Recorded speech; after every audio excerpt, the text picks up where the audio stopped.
Okay, guys. Oh, man. Has it been a minute? Update. I need to grab something real quick.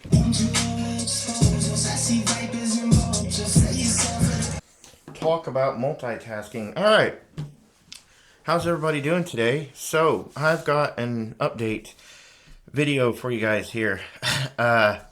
I'm going to try and not say so much. So, I apologize if there's like a whole bunch of cuts and stuff like that. After we got back from the cruise, we all kind of sort of got sick. Well, I say kind of sort of, we did get sick. We got really, not like super sick, but it was just a sickness that lasted a long time. So, I hadn't been releasing a whole bunch of videos because that lasted for probably 3-4 weeks. So, I've been doing some review videos, or working on some review videos. I already posted one for the Cargo Curso backpack. So thank you to Cargo for sending that out to me. I reviewed that bag. So I've got some updates that I want to kind of talk about with you guys. So I am still working on videos and things of that nature. So first update is the Arrma Voltage. This freaking thing is a love-hate relationship. So, let me show you guys. I had ran this after the video, my last video, that I released about this thing. And the outdrives kind of stripped out, and I had to end up getting metal ones. Which I did. I got some metal outdrives. And I ran this for probably, and I fixed this last weekend, I want to say. Yeah, it was last Saturday. We got a break in the rain. But I fixed it, put the metal outdrives on, and I think that was pretty much all I was waiting on. Oh, and then the servo, because I ended up burning out the servo because I didn't have the proper servo saver on it. But, so long story short, I put the metal outdrives on, ran it for about 10-15 minutes, and then I busted the plastic axle that's on the other side of this. So I'll put in a close-up video of that. So anyways, I kept having a problem where the outdrives kept stripping, and they're just this plastic, crap that comes with it. So I ended up getting the metal outdrives, and they have set screws. But you'll notice how I've got a dog bone on that side, but not one on this side, because this little piece decided it wanted to break. I guess the input shaft. So yeah, the input freaking ripped apart. So I've been slowly just upgrading everything on this thing to metal pieces. So that was kind of irritating. I am going to work on this thing when I have some extra money and it hasn't been friggin' raining so much. So I know it's most of the stuff that's on here, if not all of it, is basically waterproof. The problem is it's just I don't want to deal with it when it's getting muddy and dirty and trying to fix and take care of all the random things that happen. So once every single piece of plastic on this thing is upgraded other than the chassis, if that doesn't end up breaking, we should have ourselves a stupid fast Arrma Voltage. Like the motor in this thing, I can't even remember. I think it was like 54 or 5500 kV. And this is just on 2-cell, and I'm just ripping parts off of it. Like literally ripping parts left and right. And it can handle up to a 3-cell. So I don't even want to imagine what it'll do. I mean, I do, but that's a different story for a different day. So, next, I've got my little phone here that I'm using to monitor stuff, or at least trying to. So, phone camera video update. So, on the cruise video, you guys know that I took the Poco X6 Pro, ended up sending that back, or returning that back to Amazon, and I ended up getting the Pixel 7 Pro. The Pixel 7 Pro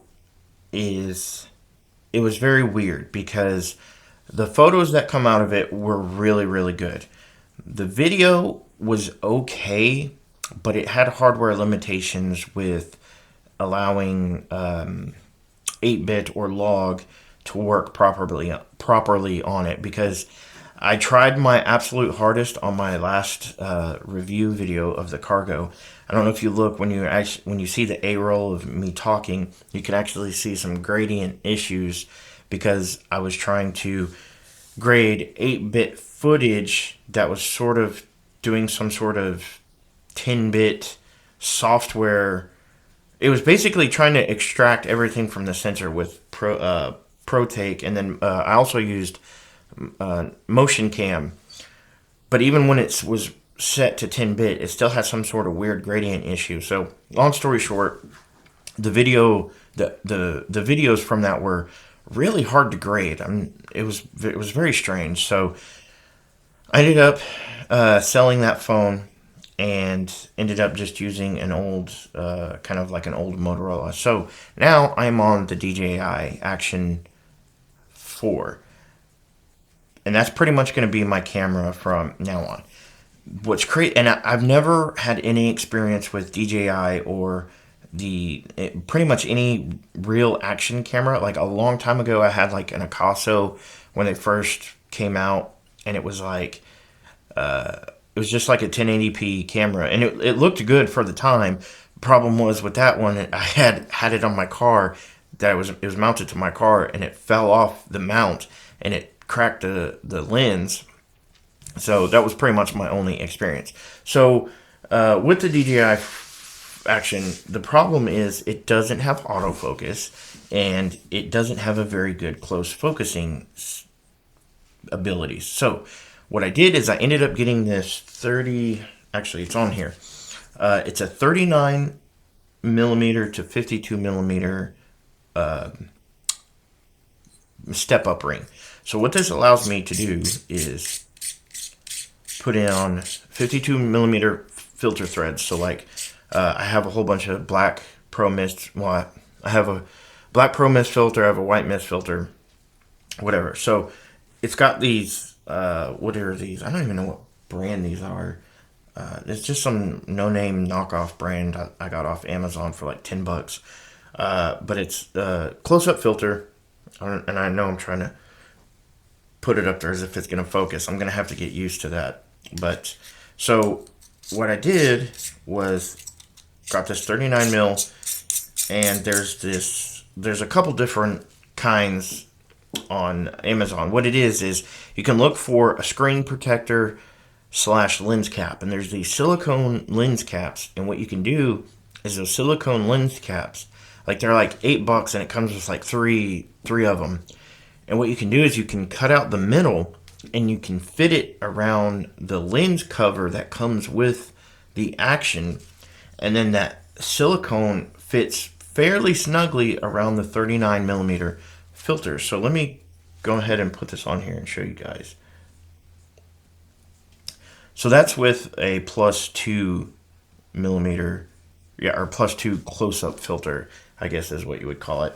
Yeah, I'll put the 10 on there, and just this isn't what this for. The reason why I got these is because I do a lot of like close-up video where I want to show you guys, like a close-up of electronics or something that I'm working on. So this is what this is going to allow me to do.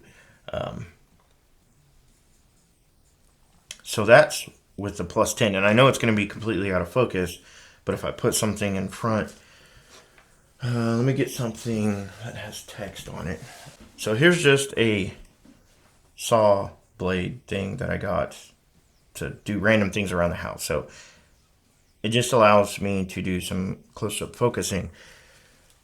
Now, obviously, the +10 is overkill for most things unless I need to get really close. So if I take this back off, it's obviously going to look a lot better. So if I'm doing like some walking around vlogs, or if I have some sort of case where I'm going to be really close to the camera, like the +1 or the +2 would probably work okay for that. And then I've got my Deity, which I've had this microphone for eons. Deity, however you say that. This is the D4 Mini. So This is a USB-C to 3.5 millimeter microphone input. And what this allows me to do is plug this directly into the Action and then plug this directly into the microphone without having a whole bunch of adapters and stuff. So once I get a cold shoe mount for this, I can plug this directly into the microphone and plug this directly into the Action and then get this mounted somehow. So there's that. There's the camera update. So one of the reasons why I settled on the Action, and I think it's one of those things that once you use, and I know I'm using my phone here. I'm trying to monitor myself here. Let me see if this will work. Okay. So once you use a camera that has 10-bit video and has something that, and then I'm jumping around all the place. Once you have a camera that has 10-bit video, it's very hard to go back. The iPhone had 10-bit, sort of. It had 10-bit HDR, but it didn't have 10-bit 709. And the iPhone 14, which is what I had before I gave it to my wife, had a quasi-log that, what was that? I forgot what that program. It was like Cinema P3 Cinema app.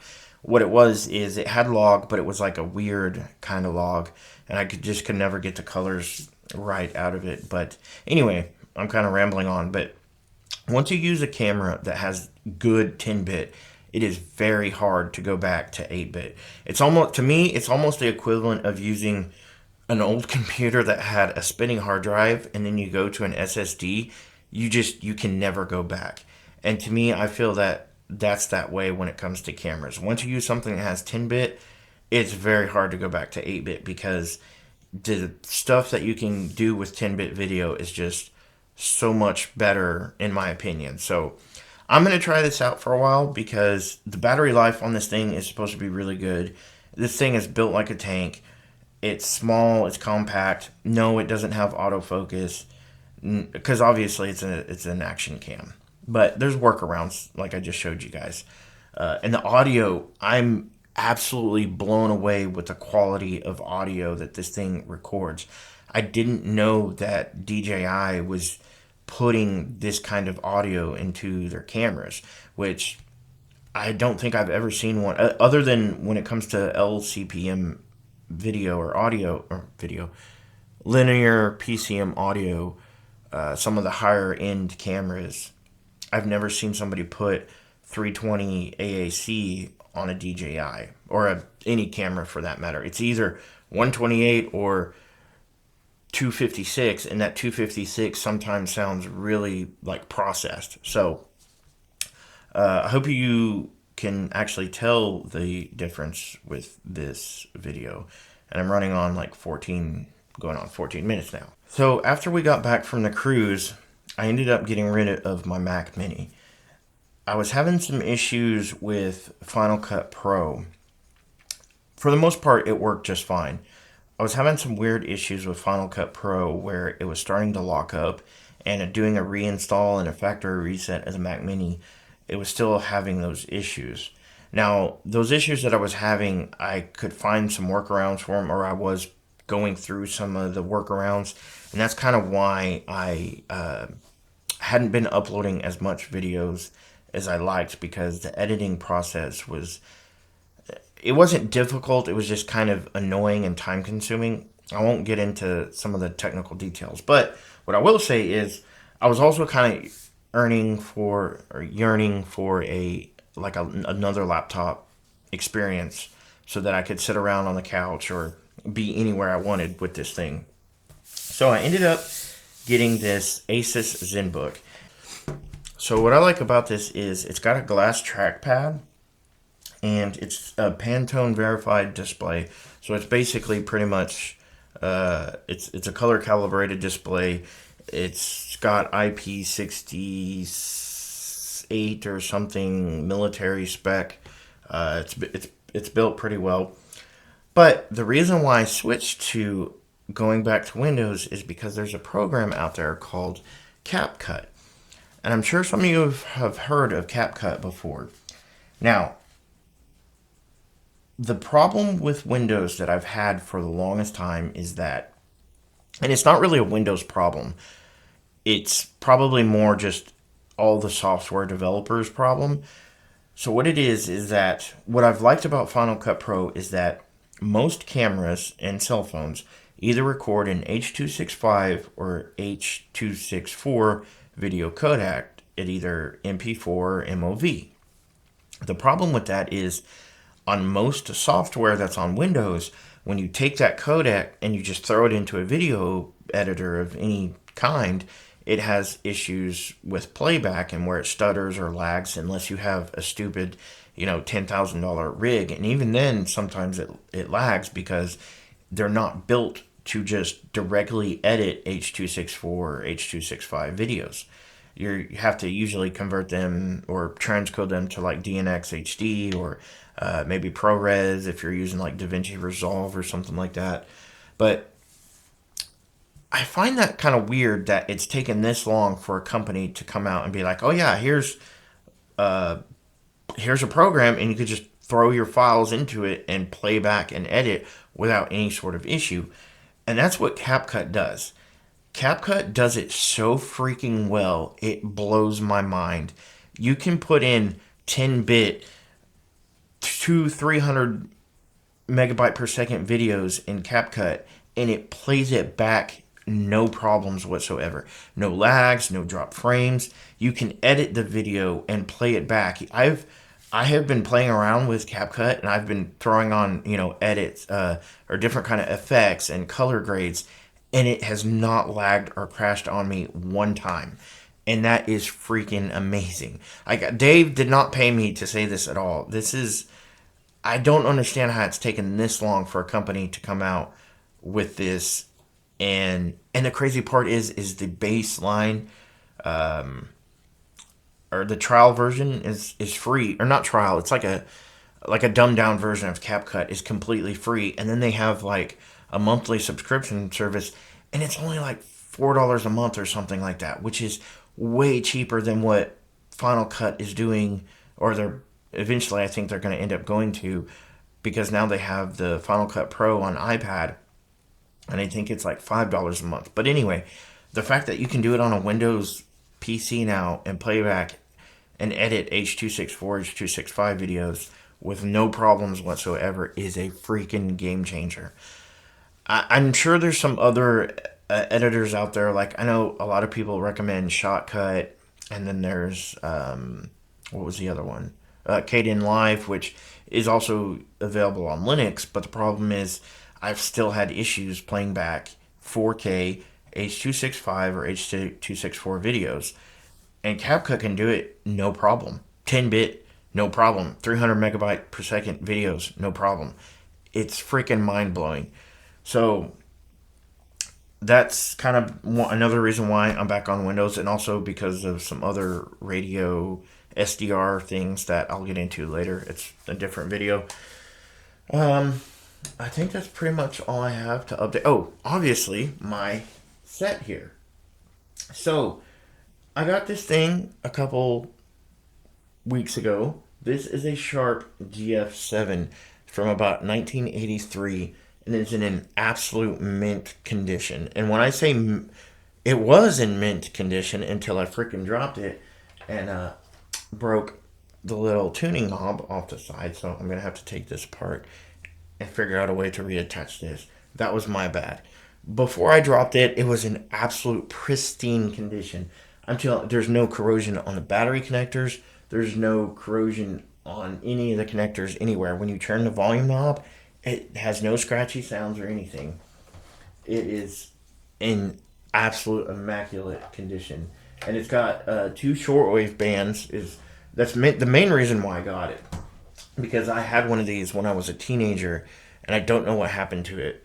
But I found this, and I was like, I have to have that, like, right now. The guy only wanted, like, I think it was, like, $15 for it. So I was like, I'll come right now, pick it up. I got it. So, this is a GE ASX3. This is a stereo.